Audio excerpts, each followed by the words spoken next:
একটি শিক্ষণীয় সুন্দর গল্প। একবার গৌতম বুদ্ধ তার কয়েকজন অনুসারীদেরকে নিয়ে ভ্রমণ করছিলেন। পথে এক হ্রদ পড়লে বুদ্ধ তার শিশুতে একজনকে বললেন, আমি তৃষ্ণার্ত, আমার জন্য হ্রদ থেকে কিছু পানি আনো। শিশু হ্রদে গিয়ে পৌঁছানো মাত্র একটি গরুর গাড়ি হ্রদ অতিক্রম করতে শুরু করে। ফলে পানিতে ঘূর্ণন ওঠে এবং তার কদমাক্ত হয়ে যায়। শিশু ভাবল, এই পানি আমি বুদ্ধকে কি করে পান করতে দেব। তাই তিনি ফিরে আসেন। বুদ্ধকে বলেন, সেখানে পানি খুব ময়লা, এটা পান করা উপযুক্ত নয়।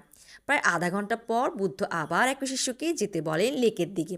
শিশু গিয়ে দেখলেন যে কাদা এখনও পানিতে রয়ে গেছে। তিনি ফিরে আসেন এবং একই কথা বুদ্ধকে জানান।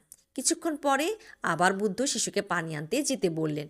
এ সময় শিশু দেখল কাদা স্থির হয়ে গেছে এবং জল পরিষ্কার। অতঃপর তিনি একটি পাত্রে কিছু পানি সংগ্রহ করে বুদ্ধের জন্য নিয়ে এলেন। বুদ্ধ পানির দিকে তাকিয়ে শিশুকে বললেন, দেখো, এই জল পরিষ্কার করার জন্য তুমি কি কিছু করেছো? শিষ্য বলল, কিছুই না। বুদ্ধ বলল, কেবল অপেক্ষা করেছো, আর কাদাগুলি নিচ থেকে স্থির হয়ে নিচে জায়গা মতো ফিরে গেছে এবং তোমার আঁজলায় পরিষ্কার জল উঠে এসেছে। তোমার মনও ঠিক তেমন, যখন একটি অস্থির অশান্ত বিক্ষুব্ধ হবে তখন শুধু মনকে একটু সময় দেবে, এটা নিজে থেকেই স্থির হবে।